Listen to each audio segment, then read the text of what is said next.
He quickly opens his inventory and downs the life potion, boosting his stamina and magic power by 20%. Our hero gulps it down, feeling a surge of energy flooding through him. After that, Seung Yun carelessly tosses the empty bottle into the water, convinced no one gives a hoot about polluting this tower. Just as Han leaps over the rocks, the water erupts wildly, causing him to halt in his tracks. He's shocked to see such chaos just from littering. Fed up with this mess, he instantly triggers instant acceleration and speeds off like a whirlwind. As he runs, Han assumes the other challenges follow the same pattern as the actual trials, meaning to conquer this third trial, he must locate the red occupation tile. Until then, he figures he just needs to dodge the water. Now that he's quicker than the waves, he doubts they can catch him, but his overconfidence bites him back when the water roars, bursting forth from the tile Seung Yun's perched on, causing him to stumble. The system appears, alerting him that he's been splashed by the trial of water. It's Han Seung Yun's turn to face the music as all his stats take a dive from the water hit. Again, he scolds himself for thinking the tiles would behave in the same sequence as before. Our guy reminds himself that the tower doesn't play by the rules of logic. And at that moment, Han gathers his focus. Utilizing instant acceleration, he expertly hops across the floating tiles, shimmering with water splashes. Because if our guy trips up, it's lights out for him. Soon, he spots the red occupation tile in the distance. As relief washes over him, thinking this trial is about to end with a jump, his joy fizzles as a splash of water blocks his path. Han becomes convinced this water trial is out to get him. Despite the obstacles, he keeps moving. Just as he's almost there, a sudden wallop of water hits him from behind, catching him off guard and soaking him to the bone. Han's plans to beat this trial crash and burn. At that moment, the unique effect of the Blessing of Iron from the wrought iron pendant absorbs 10% of the damage he took. A dark aura emanates from the pendant, revealing the blow he received is absorbed by a restless spirit, with the spirits of fallen orcs coming to his aid. While he feels the force of the water, the protective shield softens the impact before any real damage can occur. Seizing the moment, Han leaps, escaping the torrent of water and sprinting toward the red tile. But talk about a series of unfortunate events. His instant acceleration skill fizzles out as the timer runs out, drastically slowing Han's pace. Our boy is in serious trouble as all his magic energy drains away, leaving him in a tight spot if this speed boost fails. In that instant, Seung Yun swiftly absorbs an orc's soul, replenishing his magic energy. Our guy feels his strength returning as he jumps toward the red tile, now just a hair's breadth away. But fate has other tricks up her sleeve when a torrent of water cascades down. Yet this time, our guy stands his ground. He's had enough and slashes his way through the waves. He then leaps over that stream of water. Instead of landing safely, he's flung high into the air, landing directly on top of the red tile. Our guy yells at the top of his lungs, braced for a terrifying drop. He crashes onto the red tile, narrowly saved by the Shield of Souls. Our hero glares at the water torrent since it nearly put him 6 feet under. Finally, this brutal trial wraps up, and our boy conquers the third trial. But the water seems to have a personal vendetta against him, splashing him one last time as a parting gift. Seung Yun has had it, and curses this wild trial, which seems to mess with him right until the finish. With that, our boy clears the 7th floor trial, earning the Winds of Grace skill along with 15,000 points. As Han heads to the lobby, he looks really let down, thinking this trial was a total flop. At this rate, he's not even close to being ready for the next challenge. Plus, there's no guarantee he'll keep riding his luck like he did here. Suddenly, the rumbling ceiling jolts him from his thoughts. It seems the number of players who cleared the 7th floor trial has surpassed 1. Because of this, the 8th floor is kicking off the system expansion, followed by unlocking the skill store, opening up branching choices in trials, and allowing for permanent returns. This means Seung Yun can now dive into the skill store and even have a permanent ticket back to Earth. Our guy has been eagerly anticipating these new possibilities. But worst of all, a wave of relief washes over him when he learns he's chosen as a pioneer in all previous levels. Thus, he gets to pick a halo as a bonus. Finally, something good happens for our main character. We find out that a halo is a special perk reserved for players who were acknowledged as pioneers in all prior levels. Moreover, Han discovers that each halo has the potential to affect the player's inherent traits or abilities. So, they advise him to choose wisely. This realization hits our guy. Deciding on a halo is incredibly important, especially since he's never seen the Tower of Trials offer such guidance before. Soon after, Seung Yun is prompted to choose one of the halos: Ruler, Hunter, or Monk. He starts to read their descriptions, and the Ruler halo appears to be the perfect fit for him because it aligns closely with his innate trait and significantly boosts his potential. On top of that, the Tower of Trials is straight up telling our guy that this is the most suitable halo for him. But out of curiosity, Han checks out the other two options. And the Hunter Halo doesn't sound too shabby either, as it focuses on enhancing skills and stats, along with effects that speed up the growth of stats and skill proficiency. But the Monk Halo seems like a bust, so Han respectfully decides to skip it and is left to pick between the Hunter or Ruler Halo. It looks like our boy had already set his sights on the Ruler Halo, which evolves his innate trait thanks to this Halo's unique effect. The choices depend on the player's existing skills. There's a summoner that lets the user summon powerful undead warriors from absorbed spirits, while the other two choices are Sword, Mage, and Artisan. Our guy picks the summoner since it suits him best and adds to his innate trait of Necromancy. After that, the unique power skill synthesis is created, and a new status window pops up before Seung Yun. At long last, our guy snagged a halo and feels overwhelmed as the dark aura envelops him.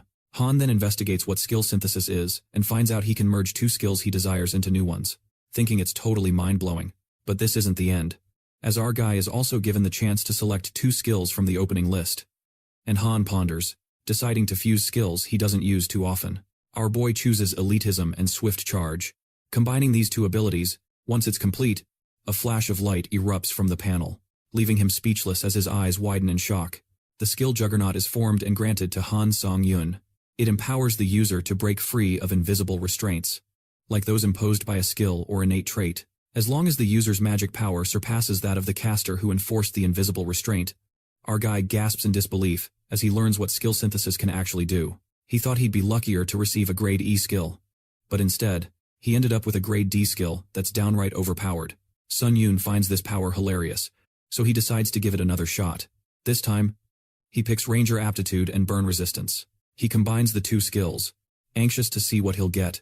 To his astonishment, Han is rewarded with a grade E skill, Powerful Sight, which allows the user to partially see in dim conditions and enhances their vision. This time, the skill grade only rose by 1. And our guy figures, this must be how it works.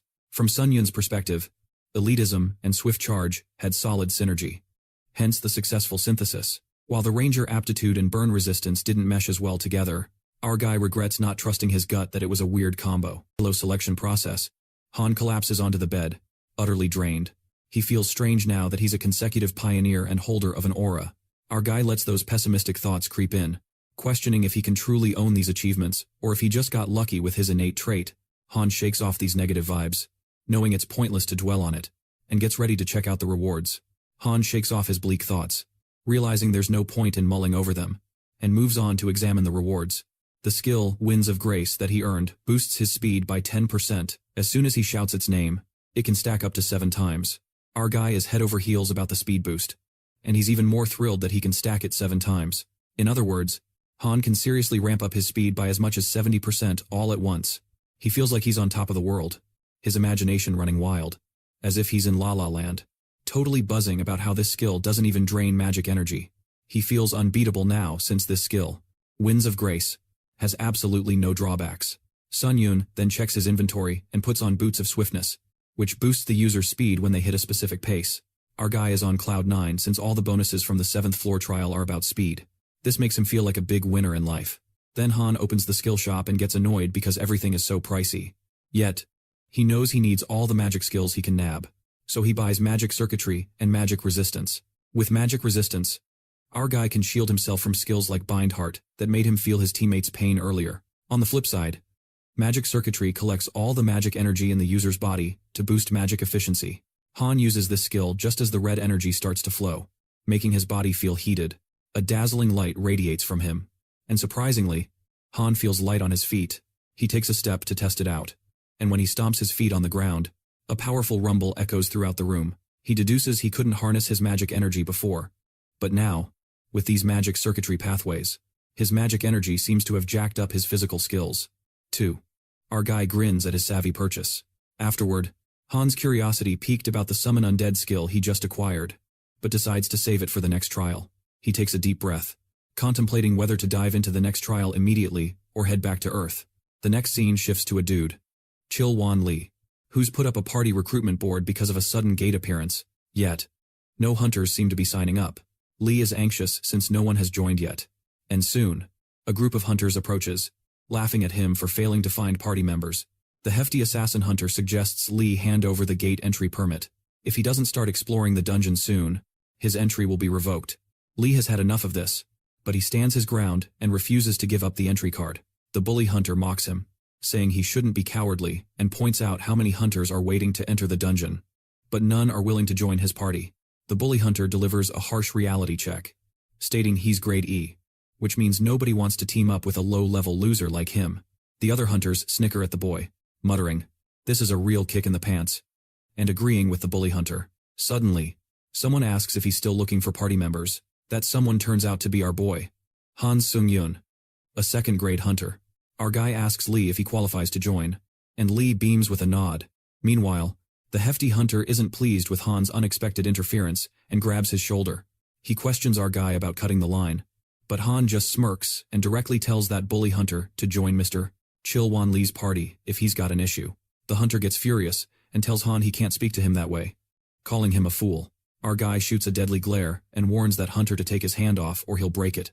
Suddenly, our guy exudes a dark aura that utterly terrifies the hefty hunter. The aura sends shivers down his spine, making the hefty hunter question what this aura truly is. The bully hunter's sidekick thinks it's his aura scaring the boy away, but the bully hunter, sweating, mentally calls his sidekicks idiots because this aura ain't his. After getting thoroughly spooked, the hunter decides to let it go, since the Hunter Association officials are watching them. The hefty guy and his sidekicks then quietly retreat. Lee scratches his head in worry, feeling everything has gone south already. Our guy then calls Lee and suggests moving on since it doesn't look like anyone else is joining. Lee, in disbelief, asks if he's really suggesting just the two of them take on the dungeon. Shortly after, they both step into the dungeon, with Chiwon Lee's senses heightened as he scans the area both ways. However, our main guy reassures him, saying there's no need to fret, claiming he can handle most monsters up to grade D. Lee's eyes widen at this revelation, remembering Sun Yun had mentioned this was his first dungeon experience. Technically, our guy isn't fibbing, since the Tower of Trials isn't exactly a dungeon.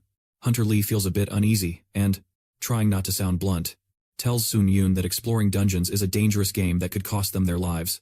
Before they dive in, he shares some wisdom with our boy, explaining that while grade E and grade C hunters may seem like low-grade hunters are much weaker, the truth is that grade C hunters face a significantly higher mortality rate. Grade E hunters play it safe, knowing their limitations, while grade C hunters often let their inflated ego get them into deadly trouble.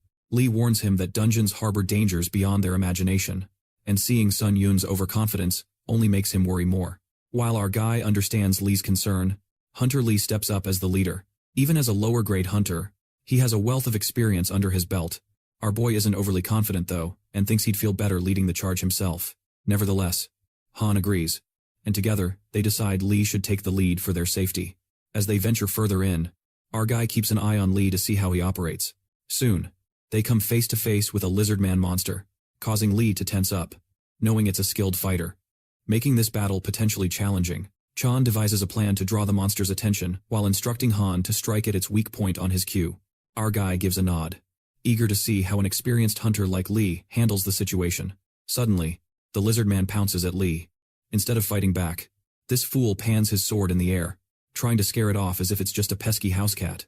Han, watching from a distance, can hardly believe his eyes, as this goofball has somehow succeeded in sending the monster scampering away. Our guy can't afford to waste time, having already used a temporary return, meaning he has only 3 days on Earth and can't spend it floundering around with a single lizard man right at the beginning of their journey. Just then, Han Seung Yun dives in to assist Lee, who protests that charging in like that could get him hurt. Our guy, however, activates instant acceleration and darts forward like a rocket. In a split second, he slashes the lizard man, causing blood to spray everywhere. Lee stands there, mouth agape, while Han strikes a pose, believing he helped out in a hurry, hoping Lee would recognize his efforts. After witnessing that fight, Chan nods in agreement. Our boy then offers another suggestion, and Lee immediately goes along with it, treating Han like he's in charge. Our protagonist decides it's time to take the lead, moving forward.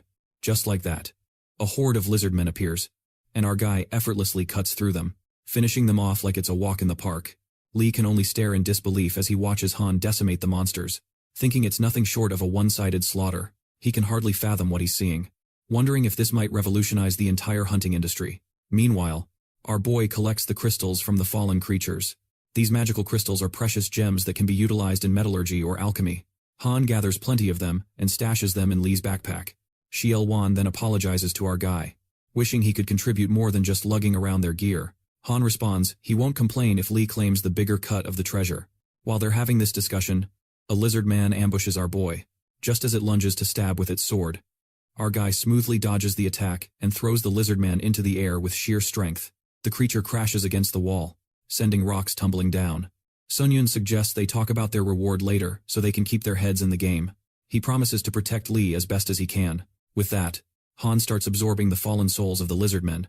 As the souls flow in, our guy pretends to yawn to avoid raising any eyebrows. After the last of the souls has been absorbed, Seung Yun isn't thrilled to see only a 0.7% increase in proficiency, assuming that grade D monsters won't boost proficiency at this stage. Suddenly, a gate appears, and Lee can't wrap his head around the fact they reached the boss battle gate. He ponders that he never even dreamed of tackling the boss battle. Just making it halfway through the dungeon would have him over the moon. Yet, with Seung Yun by his side, Lee thinks they actually stand a chance at conquering the whole dungeon. Moments later, Han queries whether Lee is set to charge into the boss battle gate. The boy suggests Han take a breather, but our guy is already hyped to go. Without hesitation, they step through the gate, and behold, the Lizard King. Just as they expected, the Lizard King charges at them, while Lee asks Han how on earth he's going to take this beast down. The boy shouts at him to come up with a plan or something to save their skins, but our guy is pretty laid back about it, replying that he doesn't exactly have a game plan. This is purely the kind of cockiness Cha Wan was warning about. Seung Yun is shocked by the Lizard King's stunning speed, which seems so out of place for its size. Yet our guy easily keeps up with it. The Lizard King lashes out at Seung Yun, sending him flying backward to crash into the ground. For a moment, his teammate is incredibly worried, thinking he might be done for. Our guy shakes off the damage and considers that it should be tough, allowing him to truly test his new skills properly. Spotting the Lizard King's chair damaged, Han senses something ominous in the air. At the same time, the Lizard King releases a purple light that activates the skill slow movement. All of Seung Yun's movements begin to slow down by 25%, but before that can set in, our guy activates the skill, Forceful Breakthrough, which grants him over double the magic power compared to the user of the slow movement skill. All sluggish effects from every movement get cancelled out. But his teammate Lee Chelwan still gets caught up in the skill used by the Lizard King. Pleading with Seung Yun for help, the Lizard King, instead of finishing off our guy, leaps toward his vulnerable teammate, while Han desperately tries to block its path. Realizing he's too far away and won't make it in time, our guy employs the skill, Summon the Dead, causing a swarm of skeletons to erupt in front of the Lizard King. But they're wiped out instantly since they're quite useless. Yet, in that fraction of a second, Han Seung Yun activates the skill, Wind's Grace, which boosts all his movements by 60%, saving Shallan while cutting down the Lizard King's neck. Consequently, his stats skyrocket as he absorbs the Lizard King's soul, amplifying his strength, agility, stamina, and durability by 1 to 5. RG also swipes the Lizard King's skill, Spiritual Eyes. Shin Woo-jin, the team leader of the Hunter Association Gate Management Team, yawns while waiting outside the newly appeared gates, feeling a bit bored. He checks with his subordinate if anything noteworthy happened, but his subordinate shakes his head, leaving Woo-jin mulling over it. He's aware that the association's raid team would soon arrive once the advanced hunter party emerges after partially raiding the gate and then finish it by defeating the boss, causing Shin to seethe with anger since he's from the same association. Yet his team isn't getting any commissions. Jealousy bubbles up regarding the raid team. His eyes light up when he recalls if the advanced team clears the gate in one fell swoop, his management crew would score a bonus. But he knows that's only achievable if they have an A-rank hunter. Just as he's caught in thought, Han and his teammate emerge from the gate, announcing that the third gate advance party has completed their raid and is walking out. Woo-jin thinks it's odd for the raid to be wrapped up so quickly. But upon noticing merely 2 figures exiting the gate, he assumes they must have barely scraped through half of the raid. Yet, as the team leader sees the gate turning gray, signaling that the boss room raid is a wrap, he rushes in front of Seung Yun, struggling to believe what he's witnessing. Shin Woo-jin introduces himself as the one overseeing the urgent gates that have surfaced in the park. Lee Chelwan interrupts him, asking if he might be there to stake a claim on the gate's ownership. Nodding in agreement with Lee, Shin decides to make an offer to both of them. However, Chelwan steps back, realizing that's a decision he can't make on his own since our boy cleared the dungeon all by himself. The team leader is momentarily left speechless, thinking that if he managed to raid the dungeon solo, he must be an A rank. But our guy chimes in, clarifying that he's only a C rank. Our guy shakes off the dramatic moment and dives right in, asking Woo-jin how much he's willing to sell the gate for. The team leader mentally crunches the numbers and boldly states that they are prepared to shell out 1,200,000,000, leaving Seung Yun completely stunned.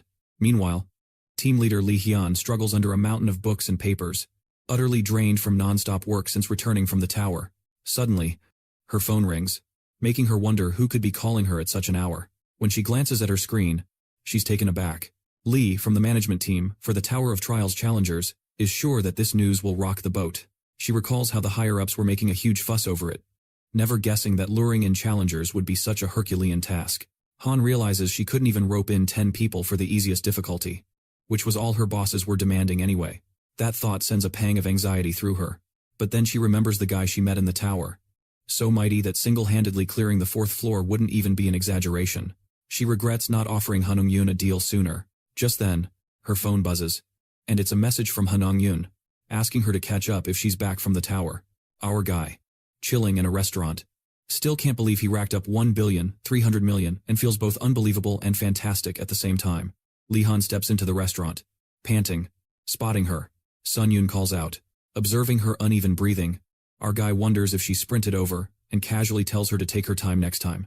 Han takes a seat across from him, clearly annoyed that Seung Yun didn't respond to her message, and asks him how long he made her wait for a reply. Feeling awkward, our guy apologizes, admitting he doesn't really keep tabs on that stuff. The girl in front of him insists he treats her to coffee and cheesecake to make amends, and, nervously, Han agrees. Han curiously questions if he has given up on climbing the tower, but our guy reveals he intends to keep going, explaining that the reason he called her was to ask for a favor. Han Seung Yun tells her he needs a guild, a place that allows him to enter the towers freely and raid dungeons at his will. However, he has some stipulations. His first requirement is the right to ignore any summons from the guild. His second demand calls for the guild to stay out of his antics within the tower.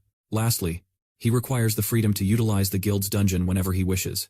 After laying out his demands, our guy asks her if there's a guild willing to agree to these terms, sensing the atmosphere shift around them, which makes him question if he's asking for too much. Han points out that the terms he proposed seem impossible since, from the guild's viewpoint, they wouldn't benefit at all. Just when he fears he overstepped his bounds, Han grabs his hand and invites him to join her white-silver guild. She promises to make his impossible requests a reality. We see Han Seung Yun lying across a moving truck, reflecting on how he raided dungeons, sold off items, and joined a guild all in one day. Feeling pretty accomplished, he realizes that in order to cement his place in the guild, he needs to conquer a C-rank dungeon all by himself to prove his worth to Han's superiors. She explains that the privilege to use the guild's dungeons freely isn't granted to just anyone. This revelation unsettles our guy as he contemplates her words and realizes only a select few can enjoy the perks of the White-Silver Guild's dungeons. To qualify, they must either be an up-and-coming star or a top-notch hunter the guild has its hopes pinned on. After some thought, Han requests that he gears up to tackle a C-rank dungeon. In Junggu Noyang District, Chunbo Mountain, we find our guy sprawled across a moving vehicle, thinking about whether he should jog around a bit to warm up. Suddenly, Seung Yun zooms past like a flash, generating intense air resistance. Meanwhile, Hyeon is busy setting up a C-rank dungeon as she gets ready to book a raid gate in 1 hour. The guy in front of her recognizes her thanks to her card and suggests she wait under the tent since there's still plenty of time. But before she can settle in, Han Seung Yun bursts onto the scene, catching Han off guard since he's way too early. Seung Yun is just about to respond when a huge gust of wind swirls around them like a wild tornado.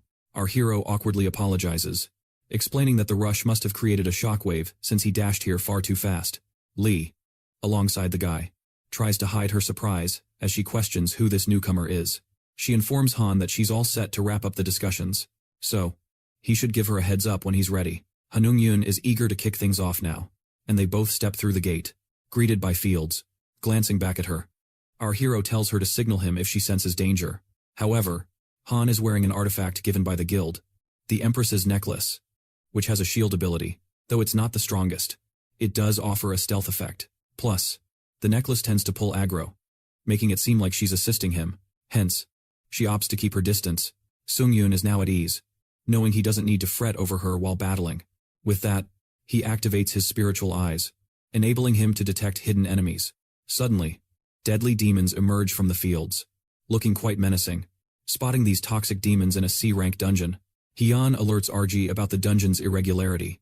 In the meantime, Seung Yun swiftly takes down all 3 demons.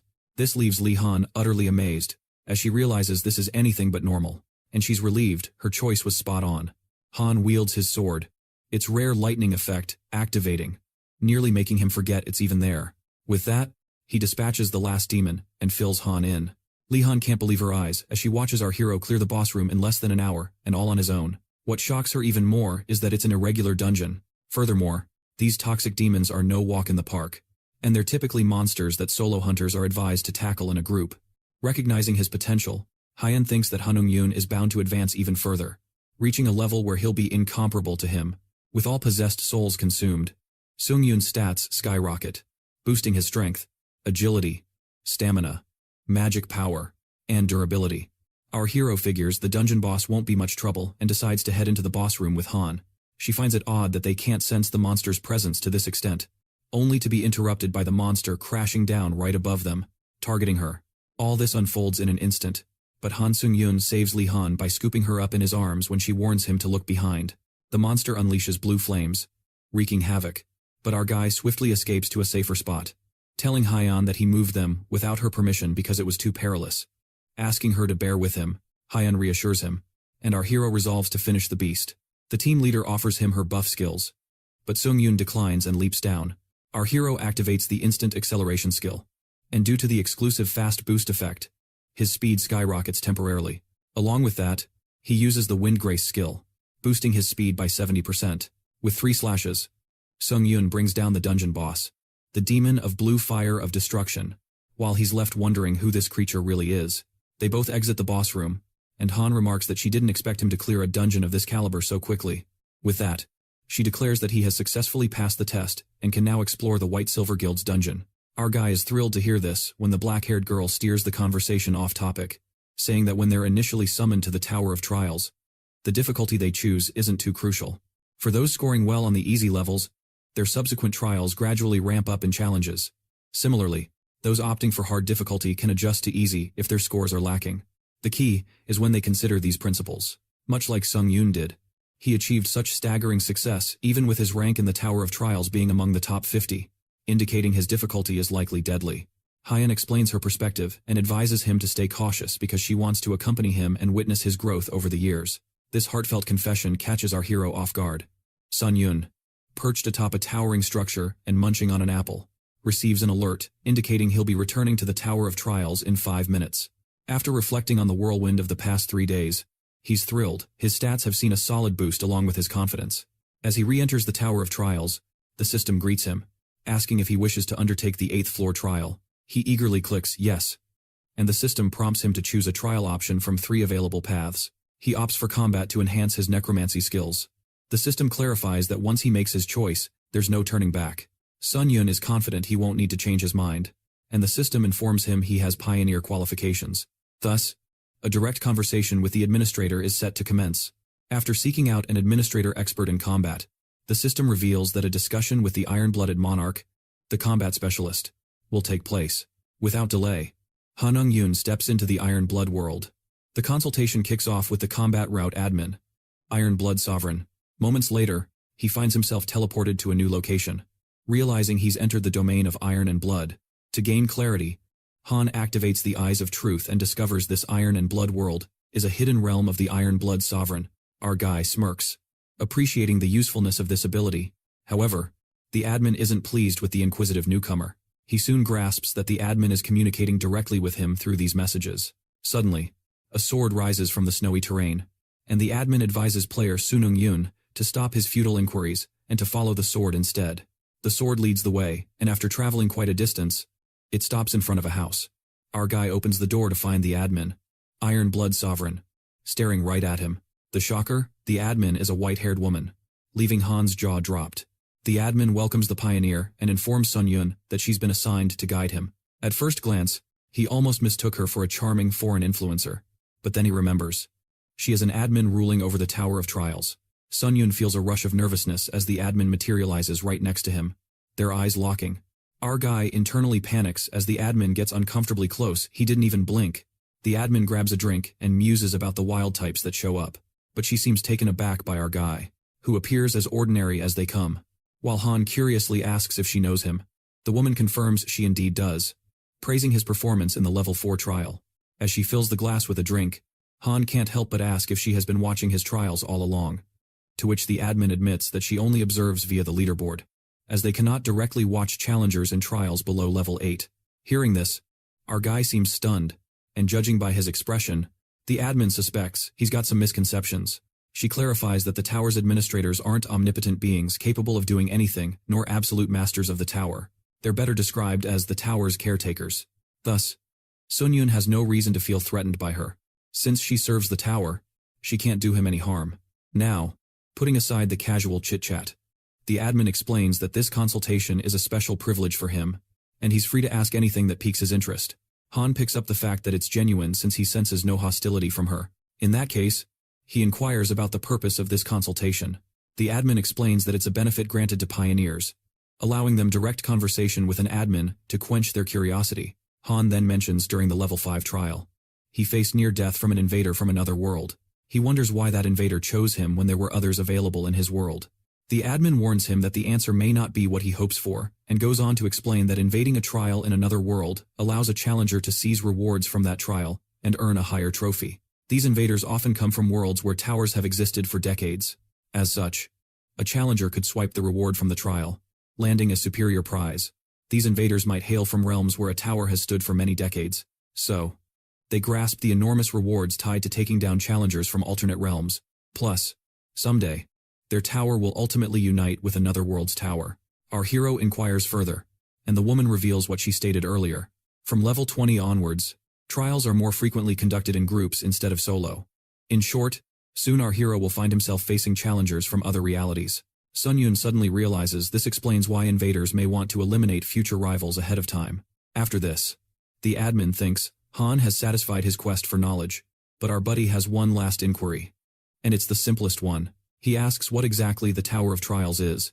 This query even causes the admin to pause for a beat, and she admits that she herself is curious about the answer. Han can't wrap his head around the fact that even a tower's admin is clueless about such a basic question. That's when the truth unveils itself. As the admin confesses, they were once challengers too. Challengers who meet their end after level 40 are offered a chance to revive as admins. She explains that she once dreamed of reaching the peak of the tower, but in the end, she fell short.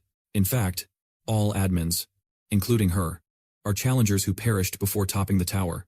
Ultimately, they had no choice but to serve the tower. After digesting all this, Han clenches his fist in frustration, displeased to find that the admin was just an ordinary challenger from the start. And here he had such high hopes of finally uncovering what awaits at the tower's end. This sends the admin into a rage as she scowls and smashes Han against the wall. With a terrifying glare, she warns him that discussing the tower's end lightly is not for everyone. She notices Seung Yun's blank expression and appears unshaken.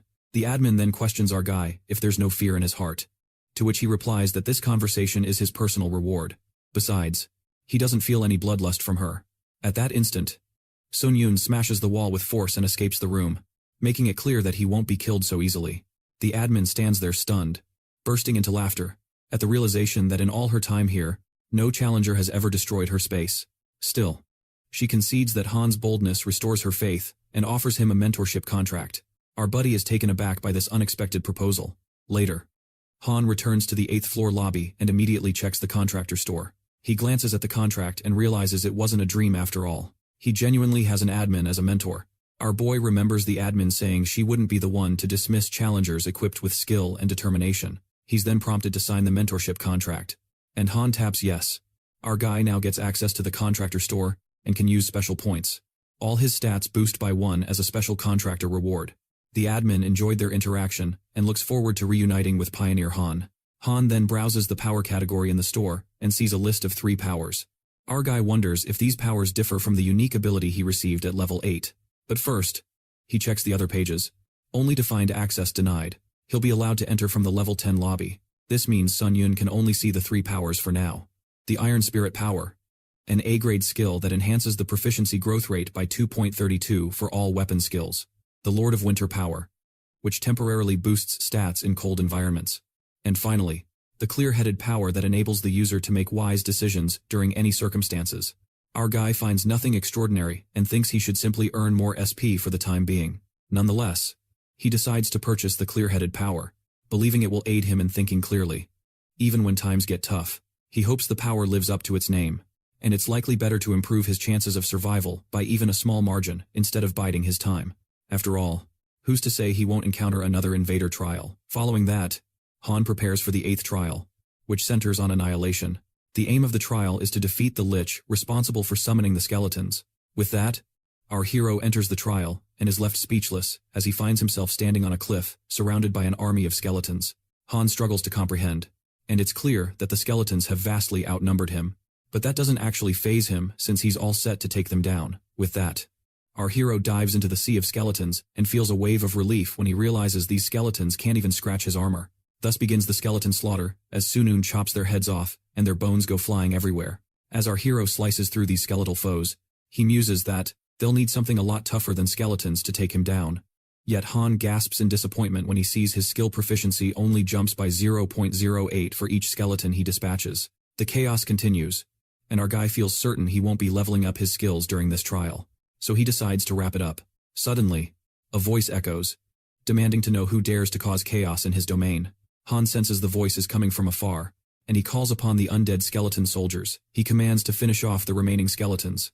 Even our boy is taken aback and concludes that while the skeleton soldiers may be weak foes, they definitely have their perks on his team. He leaves them to clean up and heads off to confront the boss.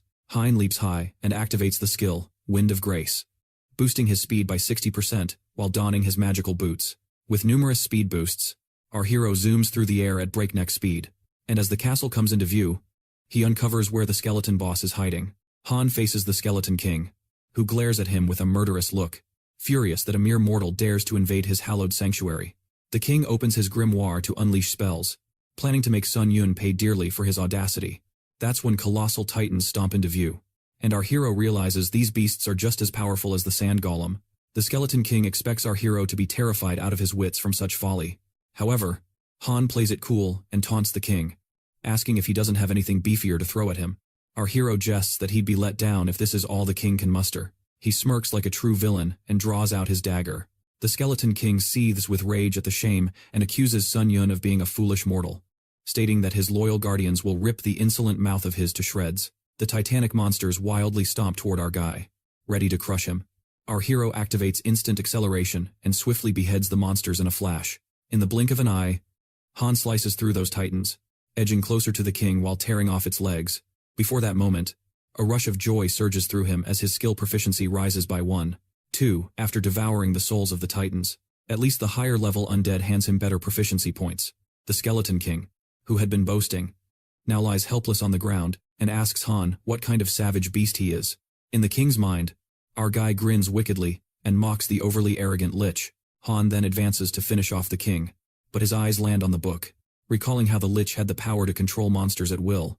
A devious thought flickers in his mind as our hero plots to use the Lich's ability to farm proficiency. After that, Seung Yun asks the Lich if he can summon more of these guardians. The king wonders why this mortal is so interested, while RG thinks they should call it quits since the Lich can't really summon. However, the Lich warns him not to approach and admits he does have the power to summon. Han inquires how quickly he can summon those guardians, and the king replies that he can call them forth in minutes after they fall. Han realizes he can summon even more on the spot and orders the Lich to conjure the beasts again. The king looks bewildered since his guardians couldn't even scratch a warrior of Seung Yun's caliber. Our hero grows weary of the chatter as he aims his sword at the king. The king quickly opens the book to save his own skin and summons all his guardians in a single sweep. The pages flutter, and the creatures materialize. Our boy wipes them out in a heartbeat, and the king had better keep up. However, Han informs the Lich that they're only getting warmed up and instructs him to recall his surviving skeletons and use that energy to bring forth more guardians. Our hero toys with the king, flicking the sword at him to make him earn his keep. Eventually, the never-ending slaughter of monsters goes on, and the unfortunate Lich is left in a bones-deep dilemma, questioning how long he can withstand such misery. As the Lich laments his life choices, our guy, being the savage beast he is, makes it clear they're only finished when he says they are. Han continuously carves through the monsters, and with every defeat, he sharpens his skill. Moments later, his natural ability, Necromancy, hits 100% proficiency, soaring up 1 tier, landing him a grade C in Necromancy. Our hero grins at this while the Lich proclaims that Seung Yun is the real beast here, and even the devil glances at him with disdain. The Skeleton King curses our hero's name until the end of time, even in his eternal rest. As the unfortunate Lich slowly crumbles, Han realizes that the king's bones shatter each time he calls forth a guardian. Therefore, he's on the brink of oblivion. With that realization, our hero steps closer, hoping the Lich can hold on a bit longer. But alas, it's time for him to finish things. The king insults him, calling him a repulsive human, and Han swiftly beheads it, ending its life in an instant. He then receives an achievement. The devil may weep as he devours the lich's spirit. Just like that, Seung Yun conquers the 8th floor trial, earning 30,000 points, along with 700 special points. Our player steps into the level 9 lobby and learns that the trials can now be monitored by administrators. Moreover, he can now buy grade C skills from the skill store. After that, Han opens his status window and discovers that absorbing skills isn't overwhelming. Instead, he can also absorb skill proficiency now. On top of this, upon absorbing a deceased spirit, our hero learns that the opportunity to absorb a skill from a spirit rests at 20%. Reflecting on the level 8 trial, Han feels somewhat underwhelmed, but who knows how level 9 will play out. So he gears up for whatever lies ahead. Han then gazes at his dagger, which still has some life left in it. However, he has a dilemma with his shield and weapon skills. It turns out he's hit his ceiling with the hunter-style dagger and needs a fresh sword-fighting skill to transition to. For this reason, he browses the skill store and finds nothing worthwhile in sword fighting. Well, if he can't buy one, Seung Yun resolves to create one. He picks up basic sword fighting skills to enhance his proficiency with all kinds of blades. Shortly after, he contemplates leveling up the hunter-style dagger through skill synthesis. But first, he must think about which skills would work well together. Out of all the skills currently at his disposal, basic sword fighting seems like the best match. Han combines the two skills, hunter-style dagger and basic sword fighting for synthesis. Since they vary in grade, the grade D skill, hunter-style dagger, takes precedence. Plus, he has a 75% chance of creating a high-grade skill.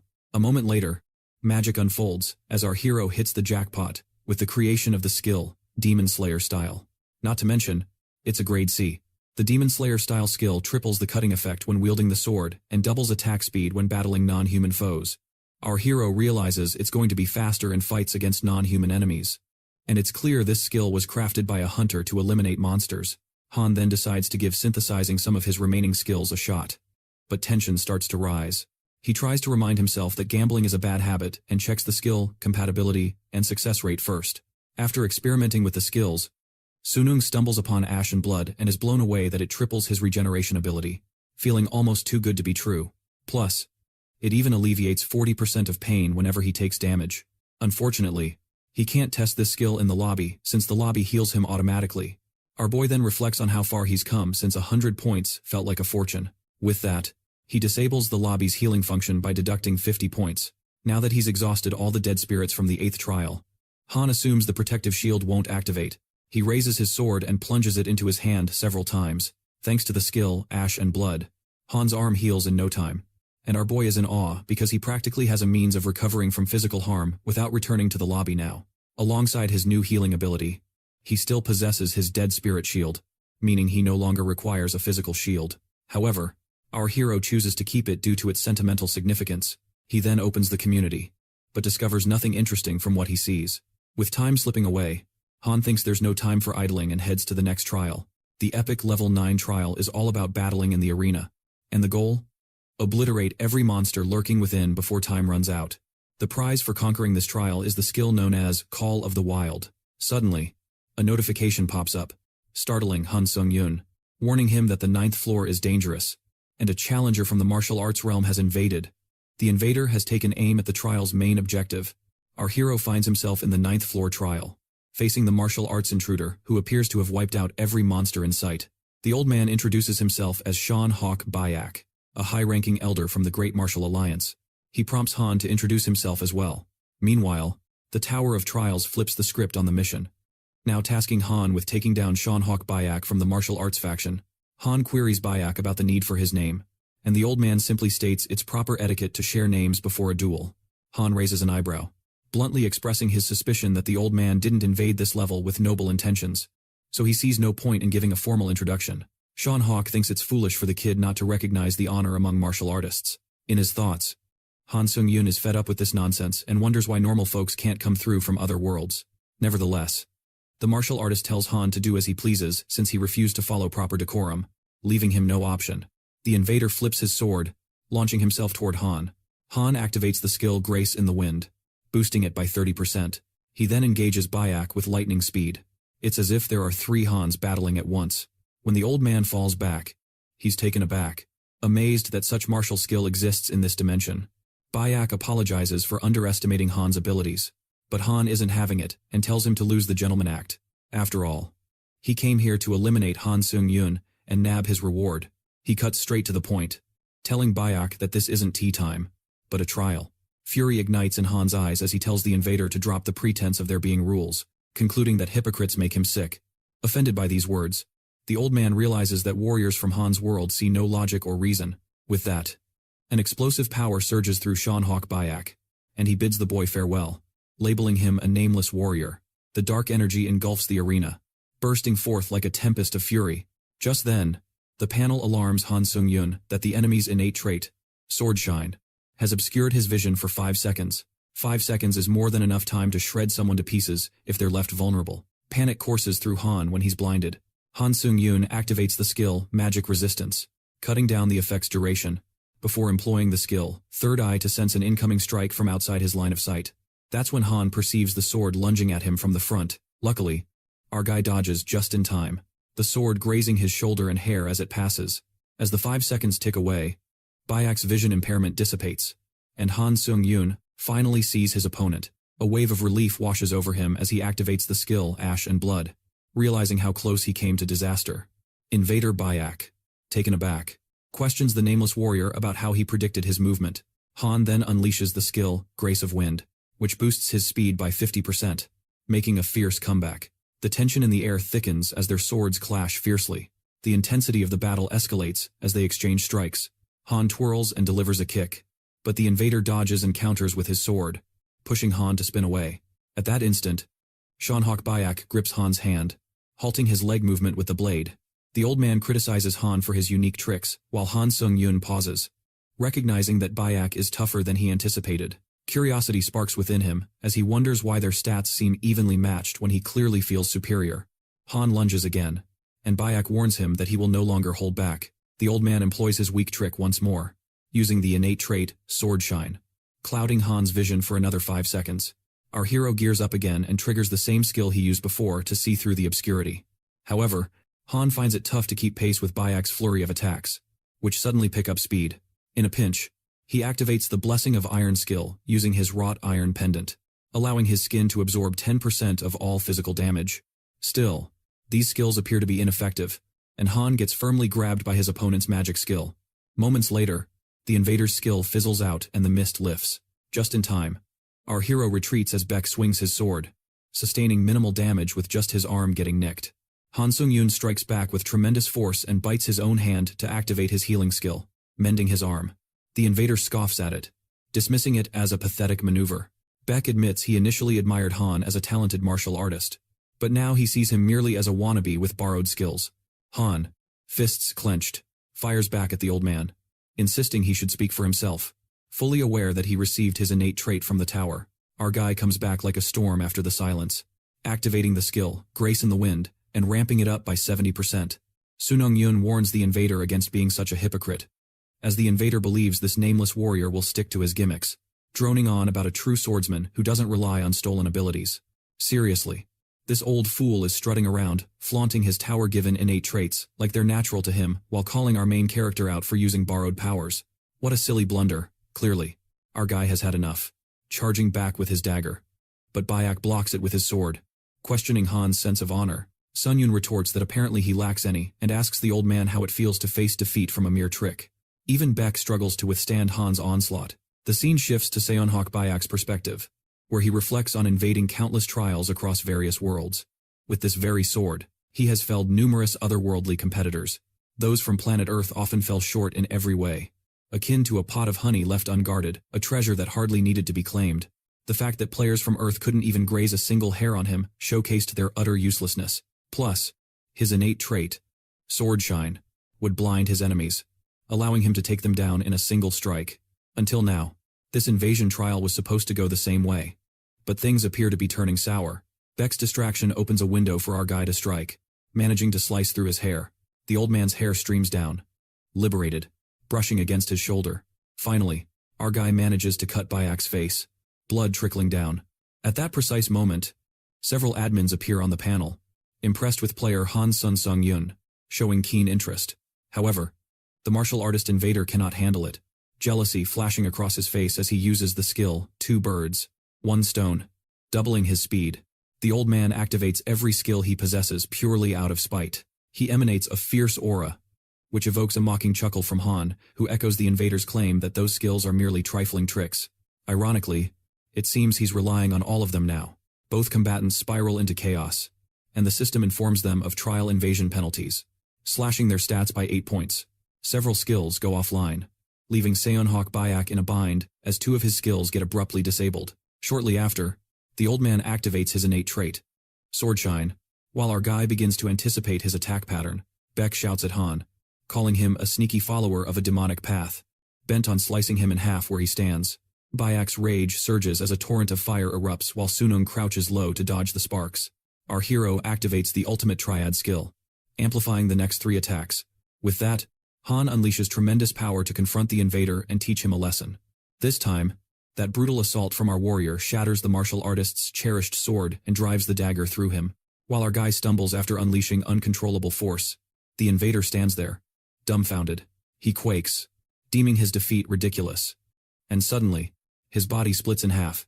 I mean, Gramps was complaining about silly tricks, but he turned out to be the biggest hypocrite of all. The dude got exactly what he deserved. After an epic battle that felt like it lasted forever, the invader is completely defeated, and Han grins as he finishes the 9th floor trial. Following that, Han absorbs the spirit of Sean Hawk, now resting in peace. His skill level skyrockets by 27%, which is quite impressive. He then reaps the rewards for completing the trial. But for some perplexing reason, the prize he received doesn't quite align with how tough the challenge was. So, the rewards get recalibrated. He nearly forgot that rewards could fluctuate, pondering what he might score this time. It turns out he gets a C-grade skill, 6th Sense, as the trial clearance reward, plus 35,000 points. Han muses over the 6th Sense skill. That's a skill of a slightly higher caliber than his initial reward, Call of the Wild. Our hero then moves towards the 10th floor lobby to explore it further, when suddenly, his path is obstructed as multiple panels appear before him. The tower admins give him a round of applause for his stellar performance. Han stumbles upon a message, revealing that his trials were under the watchful eyes of the admins. To sum it up, he managed to wow a group of admins with that last fight. Given this recognition, our guy feels a sense of pride swelling within him. Just then, an admin known as the Lord of Iron and Blood expresses discontent over the excessive praise directed at their contractor, Han Seung Yun. She advises her contractor to steer clear of arrogance. Unexpectedly, the admin named White Crane appears and reveals her desire to bestow power upon his contractor's store. Han's eyes widen in disbelief at the notion that White Crane is gifting him free power. That's when the Lord of Iron and Blood finally concedes, allowing our guy to accept this newfound strength. Han's hopeful there are no strings attached, but his admin warns him that other admins might offer contractors powers as a way to curry favor. This raises some red flags in his mind. Upon reflection, he questions why an admin would want to win him over and gain his favor when a contract is already in place. Han then inquires if he will have encounters with other admins, to which White Crane shyly confirms he'll come across quite a few. Sun Yun's contractor, Lord of Iron and Blood, remarks that gifts from other admins are subpar and hardly worth his hassle. Upon hearing this, our guy becomes even more baffled about why the admins would offer him mediocre gifts just to seek his favor, clearly suggesting they want something in return. Still, he figures he shouldn't turn down a gift horse and takes whatever he can grab. The White Crane admin adds the skill Intense Aura Sword to Han's contractor store. The admin beams and reminds him to remember this gesture of goodwill. Our boy vows to use it wisely. With that, Han heads over to the lobby of the 10th floor, the new common area, and wonders if the admins can view him while he's in the lobby. To check, he calls out to them, asking if anyone's watching, but there's silence. At that instant, our guy feels quite flattered. Unable to maintain his composure as he opens the contractor store, he discovers the White Crane skill, realizing he can channel magic energy into his sword to summon a sword aura. Initially, our boy thought it was just another mediocre skill, but he's thoroughly impressed. Sun Yun chimes in, stating he now has access to a new list of skills. Han finds himself with some overpowered skills this time. Power Total Rejuvenation can bolster the user's skeletal structure into a combat powerhouse. Power Iron Blood Sword enables the user to conjure a magical sword of iron and blood without draining any of their own magic energy. Finally, Power Touch of Death enhances the potency of necromancy and black magic twofold, while gently decomposing the enemy's body. Even our guy admits these skills could be total game changers. Unfortunately, since he's low on SP right now, The only skills he's able to buy are either bodily rejuvenation or intense sword aura.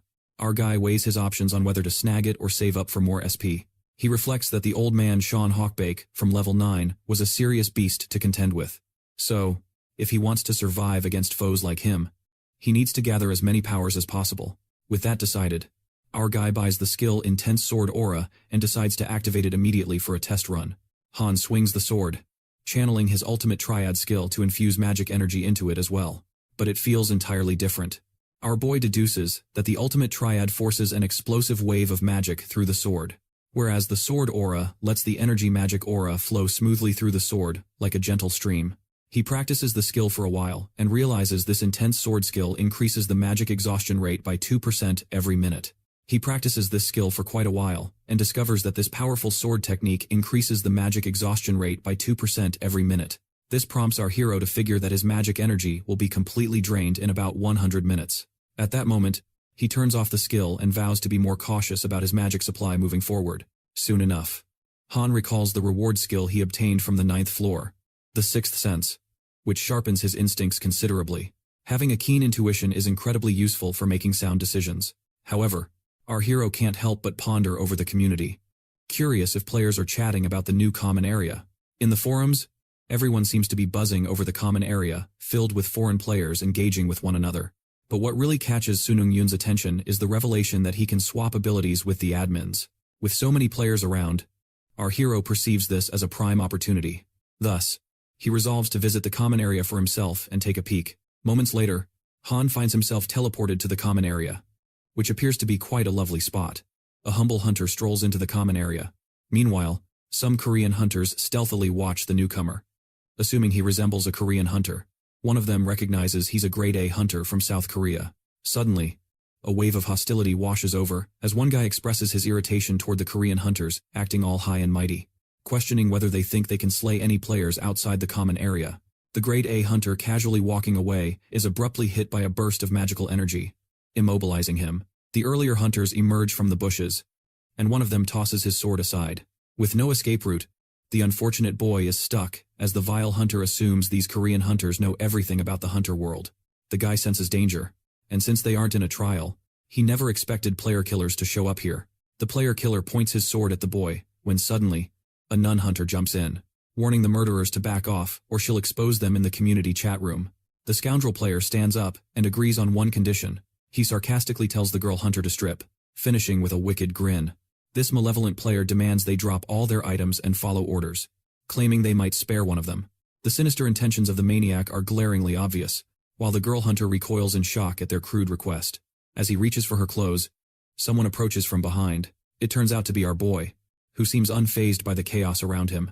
As he strides by, the killer becomes curious upon spotting Han in a cloak and calls out to him. Our hero pulls back his hood, and the killer assumes Han Seung Yun is also Korean. In that instant, wickedness oozes from their expressions, marking their critical error.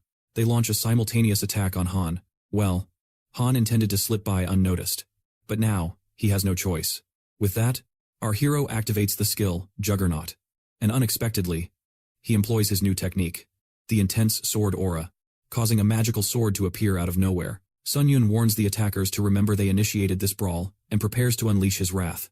Our hero loses his composure and triggers instant acceleration. He zooms forward with blinding speed, and in the blink of an eye, he slashes through the killer's cronies' necks with his dagger like it's child's play. Han grins menacingly and charges at the cowardly killer who hides behind an ice shield. Our hero smashes through the ice shield with ease, shattering it instantly. A surge of dread envelops that cowardly killer as he begs for mercy, pleading with Han to spare his life.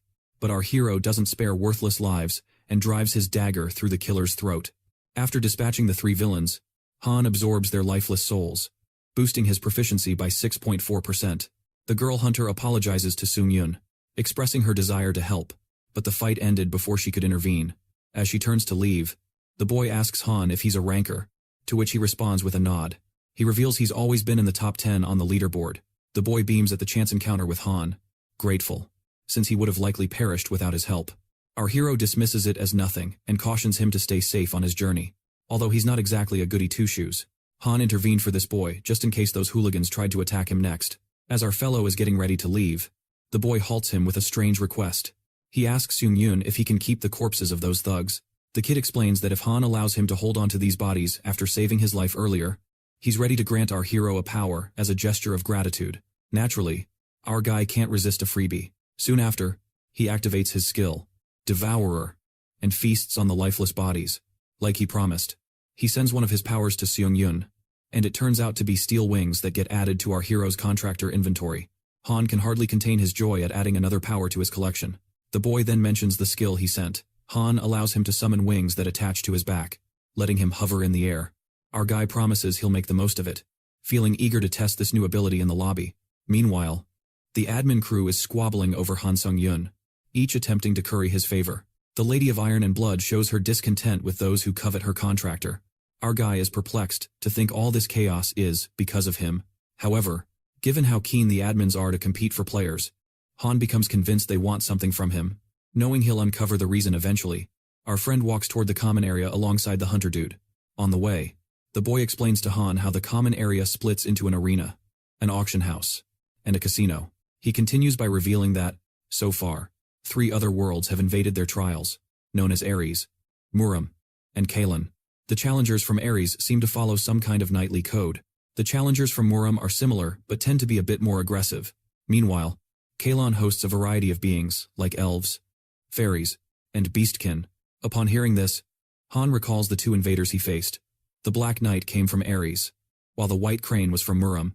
While our guy is taken aback by the intel on the other worlds, the boy grins, revealing he asked questions to gather as much info as possible. Eventually, they reach the common area, and the boy hands Han his business card just in case. Our guy is completely stunned to learn that this dude is a team leader under the association's challenger management team. With that, they step into the lively common area, and the boy looks pretty pumped. He informs Seung Yun that he's off to the auction room, while our guy smirks, revealing he's off to the arena. Moments later, our boy walks into the arena, which resembles an arcade, buzzing with excitement and energy everywhere. The admins fondly look back on the past when they spot the arena. They're genuinely thrilled by the electrifying atmosphere. Seung Yun finds himself a seat as the arena system activates. Our guy is prompted to choose between bets or duels, and he hits the help button. It reveals that the arena divides into a bets menu and a duels menu.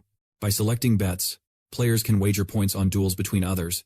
They might win or lose points based on the duel's result. It dawns on our guy that the folks watching were involved with their bets. Conversely, selecting duels means they could engage in combat against other challengers for a reward. Each player receives their opponent's leaderboard and true name once they agree to the duel. Lastly, a duel can feature a prize, like a power or a skill. Players will also be teleported to the Colosseum once the duel is confirmed for combat. To sum it up, the arena system revolves around the coveted prize for the duel. With that in mind, our guy scans the players to see if anyone catches his gaze. Meanwhile, the hunters in the arena are fixated on the hunter, Catherine, the Inferno Witch, who happens to be present. The players are thrilled to see such a cutie from the States in the flesh. Meanwhile, Catherine Bennett struggles to find a worthy opponent for a duel, pondering if her record is scaring everyone off. She muses that more challengers might step up if her win count were concealed. Bennett holds the 6th rank on the leaderboard, with 17 victories total. Even the admin Master of Flames scoffs at the cowardice on display, and Catherine can't help but agree that this place is teeming with scaredy cats. The monotony nearly drives her nuts. Just as she's done wasting time at the arena, a notification catches her attention. It turns out to be a duel request from our boy Seung Yun, who has 0 wins under his belt. Catherine is impressed by this rookie's daring challenge for their first duel and smirks. She eagerly accepts and strides into the Colosseum. The rivals confront one another, and Catherine admires Hans's bravery for selecting her as his initial opponent. Still, the duel kicks off, and she gets cocky, suggesting he consider this as just a learning opportunity. Flames burst forth from her, and Bennett unleashes the skill, Birth of Fire, conjuring up a massive flare that chases after Han. Our hero dodges the searing assault, as Catherine struts about confidently, believing she has won. Seung Yun turns the tide completely by activating the skill Sword Chi Master, leaving everyone in awe. It slices right through that enormous fireball in a heartbeat. Catherine reels from the sight, while our protagonist scoffs at her claim of this duel being a learning experience.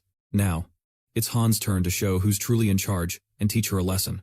The next scene transports us to a tranquil location where an administrator observes Han Seung Yun's battle through her water mirror. She finds it amusing to see our guy has become skilled with the sword aura. With a smile, she thinks granting Seung Yun such effective power was brilliant. From this moment onward, She resolves to establish a closer connection with him than the other administrators. She hopes player Han might be the one to turn her failures around and finally help her achieve her dream. Back in the Colosseum, Catherine bombards our guy with multiple fiery orbs as he skillfully dodges them. Using instant acceleration, he launches into the air and slashes at the fireballs. As he ascends, his assassin cloak catches fire, almost reducing it to ash. With that, Han plummets back down, realizing that without the skill, grace in the wind, the cloak barely kept him airborne. But the problems don't stop there. As Catherine gets ready with her flames, eager to see how long he can endure. Meanwhile, the Lord of Iron and Blood finds joy in watching Catherine's approaching flames. The other administrators are equally fascinated by her fiery abilities. In contrast, our hero brandishes his dagger. Slicing through the fire flares with the intense power of his sword aura. As time passes, exhaustion from the magic begins to weigh on him. As Han uses this skill, he senses this battle is going to drag out and become even more challenging. At that moment, our guy absorbs the dead spirit of Sean Hawkbeck, boosting all of his stats. He also absorbs the electric sword aura skill from the old man. This skill electrifies the user's sword aura with lightning damage and enables long-range sword wave attacks. Our guy finds himself confused about what a sword wave really means. He presumes it pertains to executing a long-range assault with his sword aura. However, while he's lost in thought, Catherine interrupts and tells him to stop daydreaming. Seung Yun is yanked back to reality by blazing arrows hovering above him, waiting for their cue to strike. The fire arrows pursue Han like shadows as he keeps sprinting to escape their wrath. They aim at him from every direction. Suddenly, our friend activates the skill, Ashen Blood, and takes a daring leap to make it work on the first try. Nevertheless, Han decides it will serve as good practice. He raises his sword towards the flames, activating two sword aura abilities simultaneously.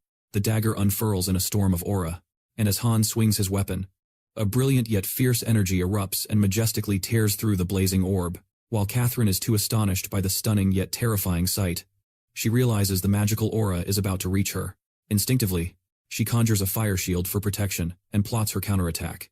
However, our guy shatters her plans as he leaps from behind, aiming his sword at her neck. Catherine Bennett is utterly terrified and concedes her defeat. Just like that, player Catherine admits defeat, and Han claims victory along with a grade C skill, Gale Force. Our guy returns to the arena, chuckling to himself since he considered Catherine's challenge merely light practice for honing his sword aura. Yet she surprised him with her skills. Not to mention, she reduced his cloak to cinders. He decides to take note of her name while glancing at the new skill he acquired. But it seems our guy got duped since Gale Force is limited to stabbing. Checking his score, our guy celebrates a win, but acknowledges he's just getting started. Sunun moves on to his next duel with Yuji Uwaki, who's holding the 11th spot on the leaderboard of the Japanese server. As the duel kicks off, Yuji announces he's thrilled to face off with the third best player from Korea. But he really tears into our guy, calling him a weakling dressed like a homeless person. Han, however, simply scoffs at the nonsense, which only serves to infuriate Yuji. Our guy finds it absolutely hilarious that they're both thinking alike, while the Japanese player twitches and suddenly lunges at Han with his spear, calling him a Seung Yun. He barely escapes being taken out by the unexpected strike and realizes this is the norm on the Japanese server. Inside his head, Han Seung Yun chuckles proudly, declaring he's grown quite overpowered. He subtly ridicules Yuji Uwaki for ranking 11th in Japan, boasting that this feels like a breeze for him. To everyone's shock, his arrogance leads him to take things too far, as he deliberately drives his dagger into Yuji, blood spilling everywhere. The poor guy suffers an unbearable amount of damage. Just like that, our hero wins the duel as if it were a casual stroll. That smirk of his says everything. As Han invites his challengers to his skills buffet, one after another, our guy effortlessly takes down his foes like swatting pesky flies. This even earns him the coveted title of Master Duelist.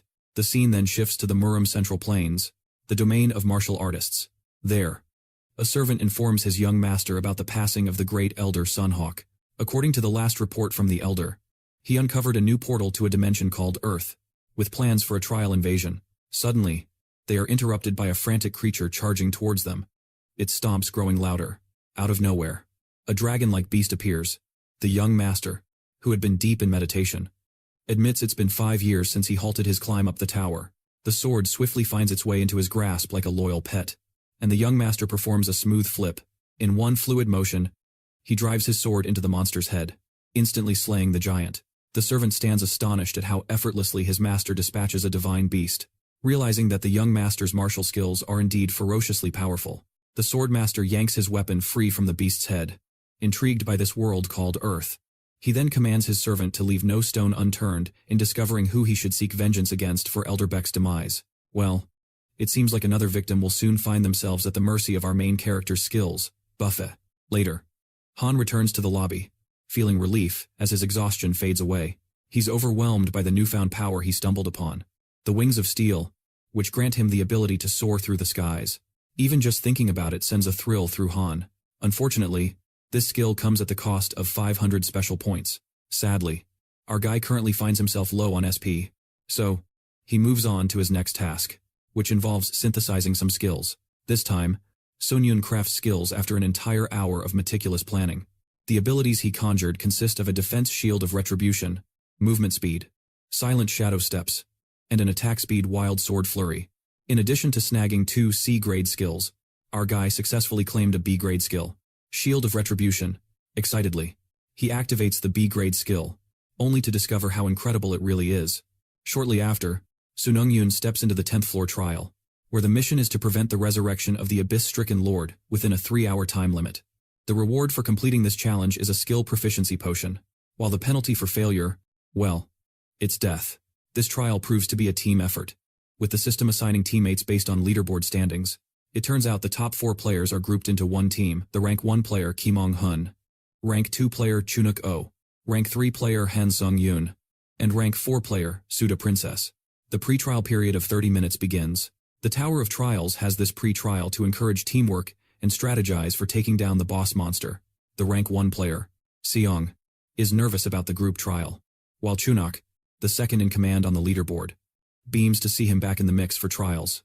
Meanwhile, our guy is getting familiar with the top 2 players, guessing they've crossed paths in previous trials.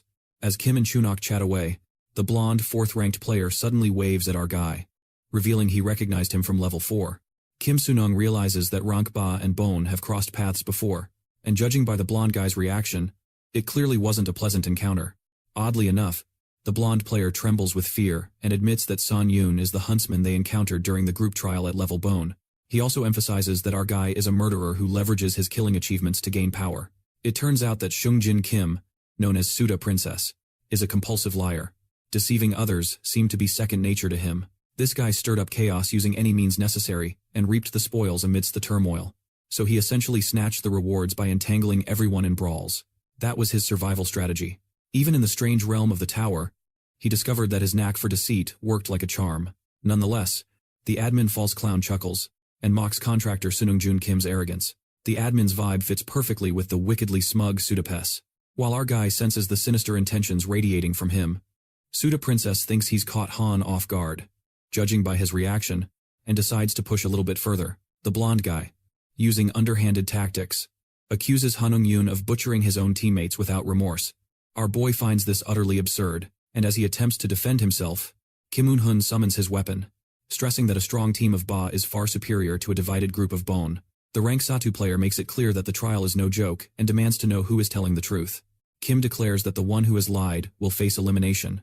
The tension in the air is electric, and our guy thinks that if things take a wrong turn, in the worst-case scenario, he might have to confront all the Ba players simultaneously.